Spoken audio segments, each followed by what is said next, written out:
ನಮಸ್ತೆ ಸ್ನೇಹಿತರೆ, ಕವಿತಾ ಫ್ಯಾಷನ್ ಲೋಕಕ್ಕೆ ಸ್ವಾಗತ. ಎಲ್ಲರೂ ಹೇಗಿದ್ದೀರಾ? ಎಲ್ಲರೂ ಚೆನ್ನಾಗಿದೆ ಅಂದ್ಕೊಂಡಿದ್ದೀನಿ. ನೋಡಿ, ಒಬ್ಬರು ಕಸ್ಟಮರು ನಮಗೆ ಈ ಥರ ಗೌನ್ ಸ್ಟಿಚಿಂಗ್ ಮಾಡೋಕ್ಕೆ ಕೊಟ್ಟಿದ್ದಾರೆ.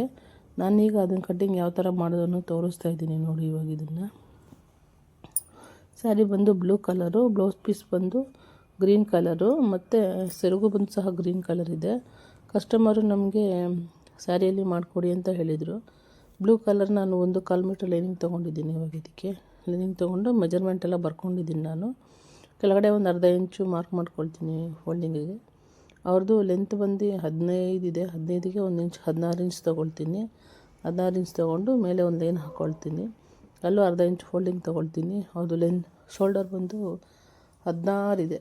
16ಗೆ 8 ಇಂಚ್ ತೊಗೊಳ್ತೀನಿ. ನಾನು 8 ಇಂಚ್ ತೊಗೊಂಡು 3.5 ಇಂಚು ಶೋಲ್ಡರ್ಗೆ ಹಾಕ್ಕೊಳ್ತೀನಿ. ಇನ್ನೊಂದು 4.25 ಇಂಚು ನೆಕ್ಗೆ ಹಾಕ್ಕೊಳ್ತೀನಿ. ನೋಡಿ, ಇದು 8 ಇಂಚ್ ಇರೋದ್ರಿಂದ ನಾನು ಒಂದು ಅರ್ಧ ಇಂಚು ಕಮ್ಮಿ ಮಾಡಿಕೊಂಡು ಮಾರ್ಕಿಂಗಿಗೆ ಅರ್ಧ ಇಂಚು ಒಳಗಡೆ ತೊಗೊಳ್ತೀನಿ ನಾನು. ಅಂದರೆ ಇದು ಚೆಸ್ಟ್ ಬಂದು 36 ಇದೆ. 36 ಅಂದರೆ 9 ಇಂಚ್ ಬರುತ್ತೆ.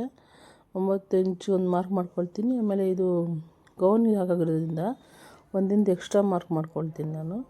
ಆಮೇಲೆ ಮಾಮೂಲಿ 2 ಇಂಚು ಸ್ಟಿಚಿಂಗ್ ಮಾರ್ಕ್ ಮಾಡ್ಕೊಳ್ತೀನಿ. ಅದು ಚೆಸ್ಟ್ ಬಂದು ಸೊಂಟ ಸುತ್ತಳತೆ ಬಂದು 32 ಇದೆ. 32 ಇಂಚಿಂದ 8 ಇಂಚಿಗೆ ಮಾರ್ಕ್ ಮಾಡ್ಕೊಳ್ತೀನಿ. ಎಕ್ಸ್ಟ್ರಾ 1 ಇಂಚು ಡಾಟಿಗೆ ಮಾರ್ಕ್ ಮಾಡ್ಕೊಳ್ತೀನಿ. ಮತ್ತು ಇನ್ನೂ 1 ಇಂಚು ಎಕ್ಸ್ಟ್ರಾ 1 ಇಂಚು ಲೂಸಿಗೆ ಮಾರ್ಕ್ ಮಾಡ್ಕೊಳ್ತೀನಿ. ಇವ್ರದ್ದು ನೆಕ್ ಬಂದು 4.25 ಇಂಚ್ ಇದೆ ಅಲ್ವಾ. 4.25 ಇಂಚಲ್ಲಿ ನಾರ್ಮಲ್ ನೆಕ್ ನಾನು 2.5 ಇಂಚು ಕಟ್ ಮಾಡ್ಕೊಳ್ತೀನಿ. ಆಮೇಲೆ ಅವರಿಗೆ ಮುಂದೆ ಕಟ್ಟೋದು ಬೇಕು ಅಂತ ಹೇಳಿದರು. ಆ ಕಟ್ಟೋದನ್ನೇ 2 ಇಂಚಿಗೆ ಮಾರ್ಕ್ ಮಾಡಿಕೊಂಡು ಶೇಪ್ ಹಾಕ್ಕೊಳ್ತೀನಿ. ಅವ್ರದ್ದು ಮುಂದೆ ಬಂದು ರೌಂಡ್ ಇದೆ. ಮತ್ತು ನೋಡಿ, ಇದು ಸೈಡಲ್ಲಿ ನಾನು ಸೊಂಟ ಸುತ್ತಳತೆ ಲಾಸ್ಟಲ್ಲಿ ನಾನು 1.5 ಇಂಚು ಅಷ್ಟಕ್ಕೆ ಮೇಲಕ್ಕೆ ಮಾರ್ಕ್ ಮಾಡಿಕೊಂಡು ಕಟ್ಟಿಂಗ್ ಮಾಡಿ ಇಟ್ಕೊಳ್ತೀನಿ ನಾನು ಇವಾಗ ಇದನ್ನು. ಅದು ನೋಡಿ, ಆರ್ಮೋಲ್ ಎಷ್ಟು ಬರುತ್ತೆ ಅಂತ ಅದು ಮಾರ್ಕ್ ಮಾಡ್ಕೊಂಡಿರಲಿಲ್ಲ ನಾನು ಆವಾಗಲೇ. ಹಾಗೆ ಮಾಡ್ತಾಯಿದ್ದೆ ನಾನು ಇದನ್ನು. ಮತ್ತು ಕೆಳಗಡೆ ಸಹ ನೋಡಿ 1.5 ಇಂಚಿಗೆ ಕಟ್ ಮಾಡ್ಕೊಳ್ತಾ ಇದ್ದೀನಿ. ಇಲ್ಲಿ ಕಟ್ ಮಾಡ್ಕೊಳ್ಳಿಲ್ಲ ಅಂದರೆ ಅದು ಸ್ವಲ್ಪ ಕೆಳಗಡೆ ಬಿದೋ ಥರ ಕಾಣಿಸುತ್ತೆ. ಅದಕ್ಕೆ ಕಟ್ ಮಾಡಿ ಇಟ್ಕೊಳ್ತಾ ಇದ್ದೀನಿ. ಇದು ಫ್ರಂಟ್ ರೆಡಿ ಆಯಿತು. ಇವಾಗ ಇದು ಬ್ಯಾಕು ಸಹ ಬೋಟ್ ನೆಕ್ ಡಿಸೈನ್ ಹೇಳಿದ್ದಾರೆ ಕಸ್ಟಮರು. ಇದು ಮಧುಬಾಲ ಬ್ಲೌಸು ಗೌನ್ ಕಟ್ಟಿಂಗ್ ಇದು ಮಾಡ್ತಾಯಿದ್ದೀನಿ ನೋಡಿ. ಇದು ಅಂದರೆ ಮಧುಬಾಲ ಬ್ಲೌಸಲ್ಲಿ ಗೌನ್ ಕಟ್ಟಿಂಗು ನನ್ನ ಹತ್ರ ಯಾರೂ ಹೊಲಿಸ್ಕೊಂಡಿರಲಿಲ್ಲ. ನಾನಿದೆ ಫಸ್ಟ್ ಟೈಮ್ ಮಾಡ್ತಾ ಇರೋದು. ನೋಡೋಣ, ಒಂದು ಟ್ರೈ ಮಾಡೋಣ. ಈ ಥರ ಹೊಸ ಪ್ಯಾಟರ್ನ್ಗಳನ್ನ ಮಾಡಿದ್ರೆ ನಮಗೂ ಸ್ವಲ್ಪ ರೂಢಿ ಆಗುತ್ತಲ್ಲ ಅಂದ್ಬಿಟ್ಟು ಕಸ್ಟಮರು ಸಹ ಅವರು ಹೇಳಿದ್ನಲ್ವ, ಸ್ವಲ್ಪ ಡಿಸೈನ್ಸುಗಳು ಅವರೇ ತೋರಿಸಿದ್ರು. ಈ ಥರನೇ ಗೌನ್ ನನಗೆ ಮಾಡಿಕೊಡಿ ಅಂತ. ಅದೇ ಥರನೇ ಮಾಡ್ಕೊಂಡಿದ್ದೀನಿ. ಇವ್ರದ್ದು ಬ್ಯಾಕು ನೆಕ್ ಲೆಂತ್ ಬಂದು 9 ಇಂಚಿದೆ. 9 ಇಂಚಿಗೆ ಮಾರ್ಕ್ ಮಾಡ್ಕೊಂಡಿದ್ದೀನಿ. ಮತ್ತು 2.5 ಇಂಚಿಗೆ ಮೇಲೊಂದು ಮಾರ್ಕ್ ಮಾಡಿಕೊಂಡು ರೌಂಡ್ ಮಾಡ್ಕೊಂಡಿದ್ದೀನಿ. ರೌಂಡ್ ಮಾಡಿಕೊಂಡು ಅವರು ನೆಕ್ಕು ಬ್ಯಾಕಲ್ಲೂ ಸಹ ಬೋಟ್ ನೆಕ್ ಡಿಸೈನೇ ಸಹ ಹೇಳಿದರು. ಒಂದು ಅರ್ಧ ಇಂಚು ಅಂದರೆ ಅಲ್ಲಿ ಕಟ್ಕೊಳ್ಳೋಕ್ಕೆ ದಾರ ಬೇಕಲ್ಲ ಅಂದ್ಬಿಟ್ಟು ಅರ್ಧ ಇಂಚು ಬಿಟ್ಟು ನಾನು ಮಾರ್ಕ್ ಮಾಡ್ಕೊಂಡಿದ್ದೀನಿ. ಇದು ಫ್ರಂಟು ಬ್ಯಾಕು ಎಲ್ಲ ರೆಡಿ ಆಯಿತು. ಇವಾಗ ಮುಂದೆಗಡೆ ಒಂಚೂರು ಅರ್ಧ ಇಂಚು ಶೇಪ್ ತಗೊಳ್ತಾ ಇದ್ದೀನಿ. ಶೇಪ್ ತಗೊಂಡು chest measurement dot point first point ಎಲ್ಲಿದೆ ಅಂತ ನೋಡ್ಕೊಳ್ತಾ ಇದ್ದೆ. ಅವ್ರದ್ದು 11 ಇಂಚಿತ್ತು. ನಾನು 11.5ಗೆ ಮಾರ್ಕ್ ಮಾಡ್ಕೊಂಡಿದ್ದೆ ನಾನು. ಯಾಕಂದರೆ ಕಸ್ಟಮರು ನೆಕ್ಕು ಡಿಸೈನ್ ನೋಡಿ ಮೇಲುಗಡೆ ಅದು ಚೆಸ್ಟ್ ಮೇಲೆ ಬರಬೇಕು, ಕೆಳಗೂ ಅಲ್ಲ, ಅದು ಮೇಲುಗಡೆ ಬರಬೇಕು ಅಂದ್ಬಿಟ್ಟು ಅದಕ್ಕೆ ಇಲ್ಲಿಗೆ ನೋಡಿ ಮಾರ್ಕ್ ಮಾಡ್ಕೊಳ್ತಾ ಇದ್ದೆ ನಾನು. ಮತ್ತು ಅದನ್ನು ಯಾವ ಥರ ಮಾರ್ಕ್ ಮಾಡ್ಕೊಳ್ಳೋದು, ಕಟ್ಟಿಂಗ್ ಮಾಡ್ಕೊಳ್ಳೋದು ಅಂತ ನೋಡ್ತಾ ಇದ್ದೆ ನಾನು ಇವಾಗ ಇದನ್ನು. ನೋಡಿ, ಈ ಥರ ಸ್ವಲ್ಪ ಶೇಪ್ ತಗೊಂಡು ಕಟ್ಟೋದಕ್ಕೆ ಸ್ವಲ್ಪ ಮಾರ್ಕ್ ಮಾಡಿದ್ನಲ್ವ, ಆ ಮಾರ್ಕಿಂದ ಈ ಥರ ಬರಬೇಕು ಅದನ್ನು ನೋಡಿಕೊಂಡು ಮಾರ್ಕ್ ಮಾಡ್ಕೊಳ್ತಾ ಇದ್ದೆ ನಾನು ಇವಾಗ ಇದನ್ನು. ನೋಡಿ, ಇದೆಲ್ಲ ಮಾರ್ಕಿಂಗ್ ಎಲ್ಲ ಆಯಿತು. ಈಗ ಕಟ್ಟಿಂಗ್ ಮಾಡ್ತಾಯಿದ್ದೀನಿ. ಕ್ಯಾನ್ವಾಸ್ ಹಾಕೋರು ಸಹ ಕ್ಯಾನ್ವಾಸ್ ಹಾಕ್ಕೊಳ್ಬೋದು. ಇದು ನೋಡಿ, ಈ ಥರ ಬರುತ್ತೆ. ಇದು ಫ್ರಂಟಲ್ಲಿ ರೌಂಡ್ ಬಂದು ಈ ಥರ ಎಲ್ಲ ರೌಂಡ್ ಶೇಪ್ ಬರುತ್ತೆ. ಕ್ಲೀನಾಗಿ ನೋಡಿ ಎಲ್ಲ ಕಟ್ ಮಾಡ್ಕೊಳ್ತಾ ಇದ್ದೀನಿ ನಾನದು. ಅವ್ರದ್ದು ಚೆಸ್ಟ್ ಪಾಯಿಂಟು ಮೇಲಕ್ಕೂ ಅಲ್ಲ ಕೆಳಕ್ಕೂ ಅಲ್ಲ, ಸೆಂಟ್ರಿಗಿತ್ತು.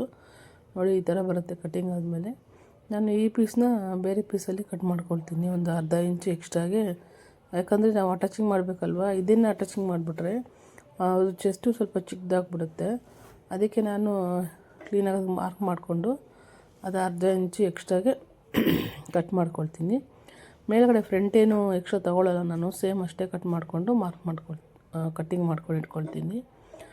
ಮಾಡಿಕೊಂಡು ನೋಡ್ಕೊಳ್ತಾ ಇದ್ದೀನಿ ಇದು ಕರೆಕ್ಟಾಗಿ ಆಗುತ್ತಾ ಇಲ್ವಾ ಅಂತ. ನೋಡಿ ಸೇಮ್ ಈ ಥರ ಬರುತ್ತೆ ಇದು. ನೋಡಿ ಫ್ರಂಟು ಬ್ಯಾಕು ಆಯಿತು. ಸ್ಲೀವು 10 ಇಂಚ್ ಸ್ಲೀವ್ ಹೇಳಿದರು ಇವರು. 10 ಇಂಚ್ ಸ್ಲೀವ್ಗೆ ಮಾರ್ಕ್ ಮಾಡ್ಕೊಳ್ತಾ ಇದ್ದೀನಿ. ಕೆಳಗಡೆ ಒಂದು ಲೈನ್ ಹಾಕ್ಕೊಳ್ತೀನಿ, 1 ಇಂಚ್ ಮಾರ್ಕ್ ಮಾಡಿಕೊಂಡು ಅದಾದಮೇಲೆ ಮೇಲೆಗಡೆ ಮೆಜರ್ಮೆಂಟ್ ತೊಗೊಳ್ತೀನಿ. 10 ಹೇಳಿದ್ರು 11 ತೊಗೊಳ್ತೀನಿ. 11 ತೊಗೊಂಡು ಮೇಲಿಂದ ಕೆಳಗಡೆಗೆ ಆರ್ಮೋಲ್ ಶೇಪ್ ಬರೋಕ್ಕೆ ನಾನು 3.5 ಇಂಚ್ ತೊಗೊಳ್ತೀನಿ. 3.5 ಇಂಚ್ ತೊಗೊಂಡು ಕಟ್ ಮಾಡ್ಕೊಳ್ತೀನಿ. ಇವರು ಮೆಜರ್ಮೆಂಟು ಏನು ಕೊಟ್ಟಿರಲಿಲ್ಲ. ಮೆಜರ್ಮೆಂಟ್ ನಾನು ಹೊರತು ತೊಗೊಂಡು ಬರ್ಕೊಂಡಿದ್ದೆ. ಇದು ಸ್ಲೀವ್ ಎಲ್ಲನೂ ಮೆಜರ್ಮೆಂಟ್ ತೊಗೊಂಡು ಕಟ್ಟಿಂಗ್ ಮಾಡ್ತಾ ಇರೋದು. ಅದು ಸ್ಲೀವ್ ಆರ್ಮೋಲ್ ಬಂದು 16 ಇದೆ. 16ರಲ್ಲಿ 8 ಇಂಚ್ ಬರುತ್ತೆ. 8 ಇಂಚಿಗೆ ಮಾರ್ಕ್ ಮಾಡಿಕೊಂಡು ಎಕ್ಸ್ಟ್ರಾ 2 ಇಂಚ್ ಮಾರ್ಕ್ ಮಾಡ್ಕೊಂಡಿದ್ದೀನಿ. ಮಾರ್ಕ್ ಮಾಡಿಕೊಂಡು ಕಟ್ ಮಾಡಿ ಇಟ್ಕೊಳ್ತೀನಿ. ಆಮೇಲೆ ಈಗ ನೋಡಿ ಎಲ್ಲ ರೆಡಿ ಆಯ್ತು. ಇವಾಗ ಇದು ಸ್ಯಾರಿ ಪೀಸ್ ಬಂದು ಬ್ಲೂ ಕಲರ್ ಇದೆ ಮತ್ತು ಲೈಟ್ ಗೋಲ್ಡ್ ಕಲರು ಬಾರ್ಡರ್ ಇದೆ. ಒಂದು ಕಡೆ ದೊಡ್ಡ ಬಾರ್ಡ್ರ್ ಇದೆ, ಒಂದು ಕಡೆ ಚಿಕ್ಕ ಬಾರ್ಡ್ರ್ ಇದೆ. ನಾನು ಇದಕ್ಕೆ ಫ್ರಂಟ್ ಅಲ್ವಾ ಮೇಲ್ಗಡೆ ಬಾಡಿ ಪೀಸ್ ಅಲ್ವಾ, ಬಾಡಿ ಪೀಸ್ಗೇನು ನಾನು ಬಾರ್ಡ್ರ್ ಏನು ಅಟ್ಯಾಚ್ ಮಾಡಲ್ಲ.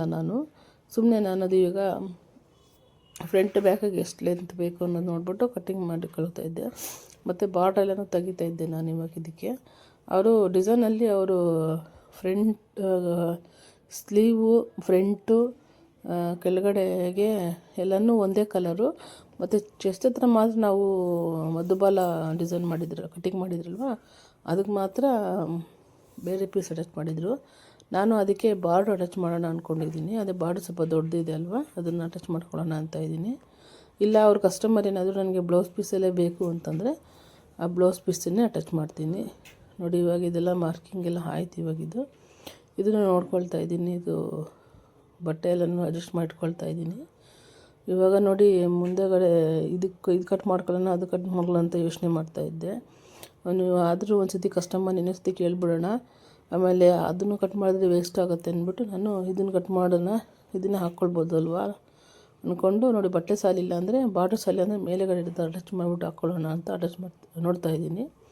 ಇದು ಫ್ರಂಟು ಲೆಂತ್ ನೋಡ್ಕೊಳ್ತಾ ಇದ್ದೆ. ಲೆಂತ್ ಬಂದು ಇವ್ರದ್ದು 14 ಇಂಚ್ ಇತ್ತು. 14ಕ್ಕೆ 1 ಇಂಚ್ 16 ಇತ್ತು. 14ಕ್ಕೆ 1 ಇಂಚ್ ಎಕ್ಸ್ಟ್ರಾ ತೊಗೊಂಡು 15 ಇತ್ತು. 15ಕ್ಕೆ 1 ಇಂಚ್ ಎಕ್ಸ್ಟ್ರಾ ತೊಗೊಂಡು 16 ಇತ್ತು. ರೆಡಿ 15 ಬರುತ್ತೆ ಅಂದ್ಬಿಟ್ಟು ಬರ್ಕೊಳ್ತಾ ಇದ್ದೀನಿ ನಾನಿದು. ಇದು ಬ್ಲೌಸ್ ಸ್ಯಾರಿ ನೋಡಿ ಫುಲ್ಲೂ ಈ ಥರನೇ ಬುಟ್ಟಾಸಿದ್ದು, ದೊಡ್ಡ ಗೋಲ್ಡ್ ಕಲರಲ್ಲಿ ಬುಟ್ಟಾಸಿದೆ.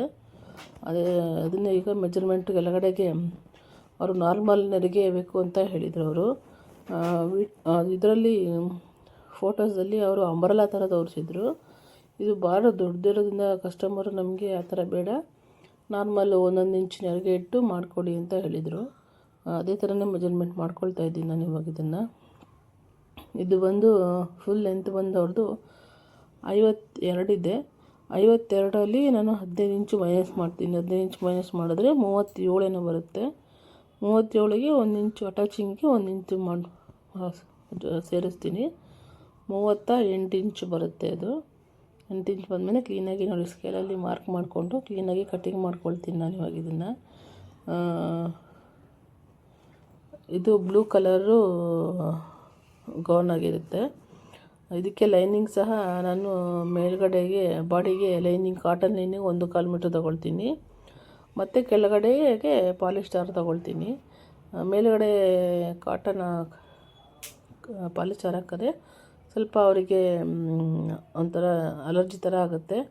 ಮತ್ತು ಅದು ನೀರು ಇಟ್ಕೊಳ್ಳಲ್ವಲ್ಲ ಕಾಟನ್ನು, ಅದಕ್ಕೆ ನಾನು ಬಾಡಿಗೆ ಲೈನಿಂಗ್ ಕಾಟನ್ ಹಾಕ್ತೀನಿ.